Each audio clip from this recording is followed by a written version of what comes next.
his young all-star teammate, and Cleveland pulls to within 3-2, winning at 112-97, winning the second half by 15, coming off a game in which Golden State won the second half by 16. So many parallel trends in these games. Eventually, they'll come together, and it'll be a really close finish. You know, Isaiah said one of those shots by Kyrie felt like a big one. It seemed like all 17 was big to me.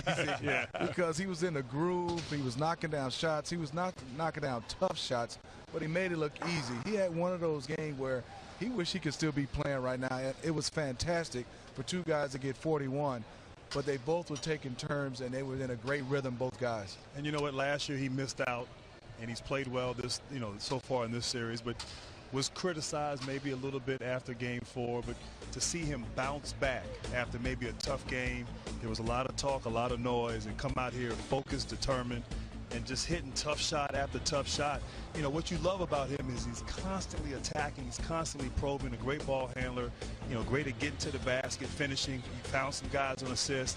And of course, that mid-range game was in full effect today. I also thought Cleveland's spacing was good. So he had lanes to drive and lanes to operate, which he hadn't had maybe in Game 4. So really credit Kyrie Irving with just, you know, a phenomenal performance here tonight. We've spent a ton of time in this series talking about the isolation plays, and there were a ton of those tonight for Cleveland, but the spacing I thought was better. To your point, also I thought he was more decisive at times when he got the ball, rather than dribbling around and around and around before he made a move, just going to it. I think right now he's in a great offensive groove, and you know we talked about you know him having back-to-back 30 games in the playoffs thus far, and then he came out tonight and dropped a 41. He's the type of player and he's the type of scorer that when they get into a groove, their groove will last for like 2 weeks. They'll get hot. That's and a long groove. Yeah, they'll stay in the thing for like 2-3 weeks. This isn't a guy that gets you 30 one night and then the next night have 9. You know, once he gets going like this, he's hard to turn off, and that's what I see happening to him in this series. I just see him getting better and better and more aggressive offensively every night out. To your point about a groove, I think Tristan Thompson is in a rebounding groove. I mean, he's doing a nice job being able to get it off the glass. They shot 53%, and he still had 15 rebounds. But Isaiah, you're right. This groove, Grant Hill, is the one where, as a defender, what do you take away from Kyrie?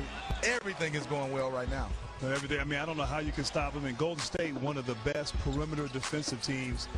Kyrie Irving just having his way. But speaking of defense, we have to really give credit to Cleveland, and particularly in the first half. Even though they gave up 61 points, we talked earlier, there were some spectacular plays by Klay Thompson to keep him in the game. But the defense overall was night and day. From Game 4, Cleveland just getting out, making life difficult. We're actually going to be blinded by the 82 points combined of Kyrie and LeBron, but collectively, defensively, I thought Cleveland did a stellar job. It was an intense game on both sides. There were 19 blocked shots in this game between the two teams. LeBron had 3 of them on his own, but guys were coming down and were sharp in terms of shot making for the most part. It looked like even some of the misses were good. Although I'll say this, Golden State, for a really good shooting team, has more air balls than anybody I've ever seen. It's weird, right? It is. When you apply defensive pressure, particularly out on the perimeter, and you're challenging three-point shots, you're going to get bad misses and you're going to get some air balls. During the regular season, we didn't see great perimeter defense.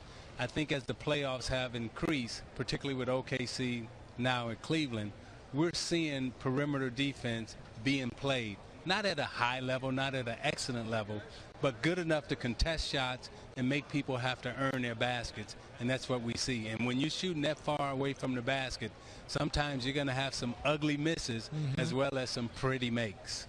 Both teams will probably look back at the Warriors' possessions and see a few missed shots that they might not count on moving forward. In terms of, if you're Cleveland, you're probably thinking you dodged some bullets here. Well, they did dodge some bullets. Obviously, what Isaiah said was right. I mean, Cleveland made Golden State a little uncomfortable. They got in their space, forcing right here Klay Thompson to take an ill-advised shot. We've seen Steph Curry make this shot a number of times. He missed that there. And then Harrison Barnes, Smitty, I mean, he had 2 or 3 open looks. They were just letting him shoot, and he made those shots earlier. We've seen Steph Curry make this shot. No one's within 5 feet of him, but was unable to knock it down. So, not making shots at critical times. Once again, Harrison Barnes, the top of the key. Matt, they may have dodged a bullet a little bit here. Those were shots that we're accustomed to seeing. But, hey, it's a make or miss league.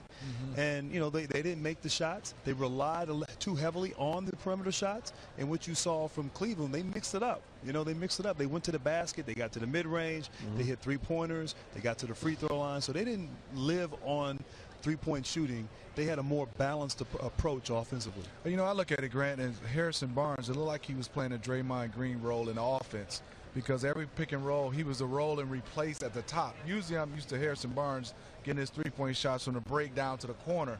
He didn't look comfortable, Isaiah Grant, taking those top of the key threes. Hesitation, a little bit long for him. If he could have knocked down some shots, they'd have changed their defense a little bit. And we know the top of the key on out, those are the longest three-point shots to make. As you come around on the side and in the corner, those are the short three-pointers. Draymond Green knocks down those long three-pointers like Clay and Steph does. Everyone else kind of struggles from that distance.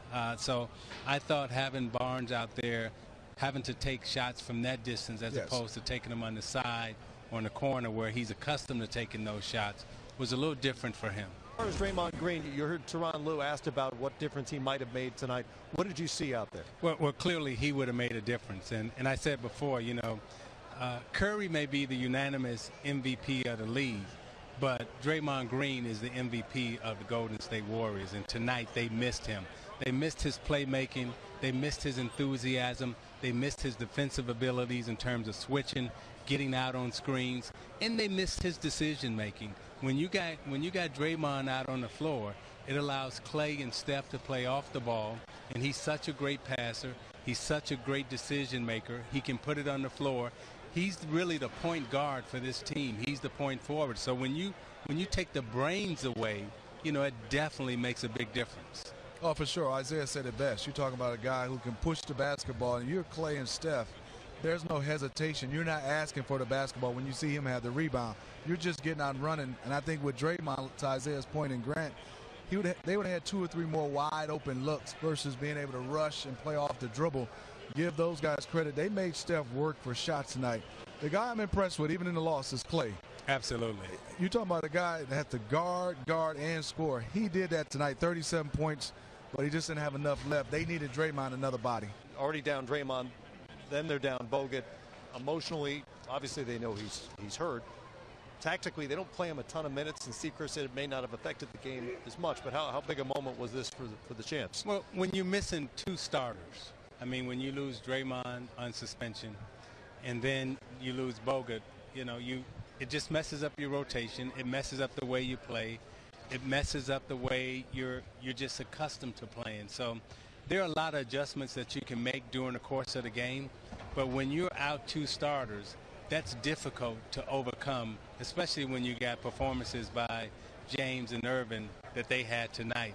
So when you're playing against those type of spectacular performances at home, it's difficult to overcome losing 2 starters in the championship closeout game.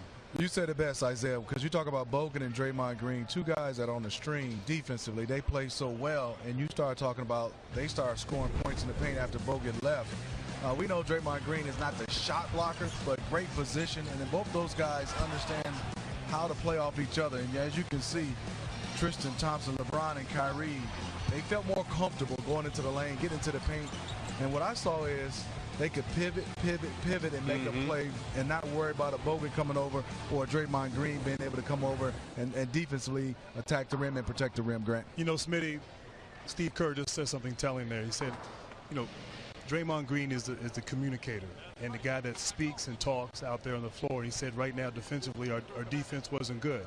And the guy who kind of organizes and gets everybody in the right spot is the one that talks and gets everybody flowing. He's not there, and then Andrew Bogut going out. It was just demoralizing when you have like all this bad news happen sort of at once, possibly for the Warriors. But their defense, really on both ends, the second half defensively and offensively, they just weren't as sharp as we're used to seeing them. And, of course, you have to credit the stellar play of the Cavs on both ends of the floor.